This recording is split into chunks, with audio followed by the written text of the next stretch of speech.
Um assunto que ficou pendente do ano passado para cá. O governo Lula venceu praticamente todas as votações que desejou ao longo do ano passado.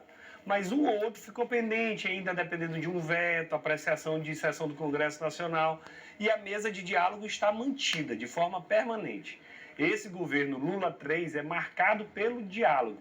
A gente respeita o Poder Legislativo, a gente sabe qual é o papel da Câmara dos Deputados e do Senado Federal, que vem muitas das vezes para aperfeiçoar esses temas e que dessa forma a gente não tem vontade de impor a vontade do governo. Não é o nosso desejo. Então, com muita tranquilidade e maturidade, o governo escolhe as suas batalhas e venceu todas elas. Bom, será assim também na MP 1202. Bom, sobre caso a medida da prorrogação aí das regras, a desoneração que atinge aí municípios de 156 mil habitantes, né, que estão envolvidos, o que isso pode significar para os prefeitos do Maranhão? O que nós queremos é desonerar as folhas. Ela não vai ficar dentro da medida provisória 1202, ela vai sair, ela vai tramitar num projeto de lei específico para deixar só esse assunto. E a medida provisória será única e exclusivamente sobre as compensações tributárias. Uma empresa ganhou um dinheiro do governo, como é que ela deve receber esse dinheiro? A medida provisória diz que se o valor for até 10 milhões, pode pagar de uma vez, mas se for mais do que isso, você vai parcelar, para que isso não bagunce as contas públicas. Então é uma medida de criar uma espécie de parcelamento, não prejudica o pequeno contribuinte, e o assunto dos municípios anda à parte, porque nos municípios a gente tem que tratar diferente o município grande do município pequeno.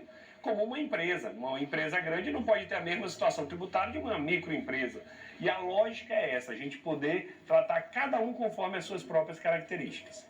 Deputada, essa semana a Câmara volta a analisar o parecer da prisão preventiva do deputado Chiquinho Brazão. Tem uma representação também pela cassação parada ali na Comissão de Constituição e Justiça. Como é que você acha que vão ficar essas duas questões, o resultado dessas duas análises? Esse é um assunto importante, onde a Câmara dos Deputados tem que mostrar para o Brasil inteiro que tipo de comportamento vai ter. Houve a prisão de um deputado federal, determinada pelo Supremo Tribunal Federal, envolvido em um caso gravíssimo, que é de um assassinato político contra a vereadora Marielle, com muitos elementos investigativos, e a Constituição diz que a Câmara dos Deputados é que decide sobre essa prisão. Para poder decidir antes, tem que ter uma opinião, um parecer da Comissão de Constituição e Justiça. Eu já antecipei meu voto, eu vou votar favorável à prisão, para que o parlamentar permaneça preso. Somente se fosse um caso de perseguição, de injustiça, que a gente poderia relaxar a prisão. Não é o caso. A Câmara não pode atuar com corporativismo, não pode atuar para prestigiar ou beneficiar alguém acusado de um crime tão grave, e toda a sociedade brasileira vai estar olhando.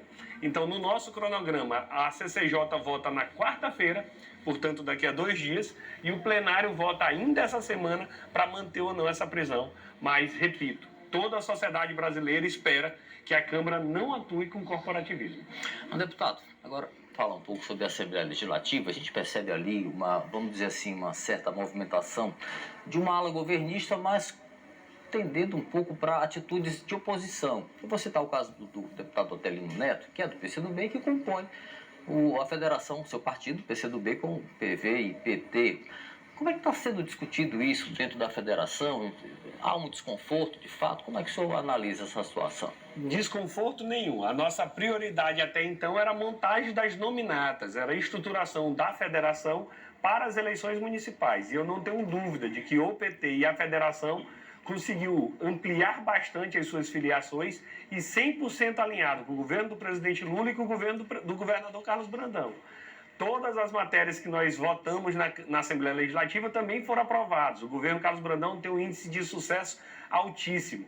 Ter divergências pontuais aqui ou acolá é próprio da política. Isso acontecia antes do mandato, ainda no tempo da eleição, pode acontecer agora e vai acontecer amanhã. E a gente respeita as divergências. Há um pacto, há uma união, e essa ninguém mexe.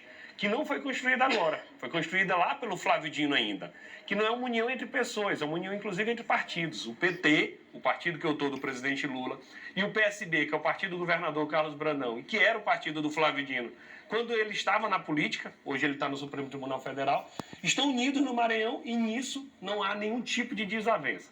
As eleições em São Luís sinalizam isso, e a eleição na maioria das cidades do Maranhão. Tanto é assim que o governador Carlos Brandão já recebeu mais de 35 ministros do presidente Lula ao longo desses 14, 15 primeiros meses de governo. Então, uma parceria sólida, firme, forte.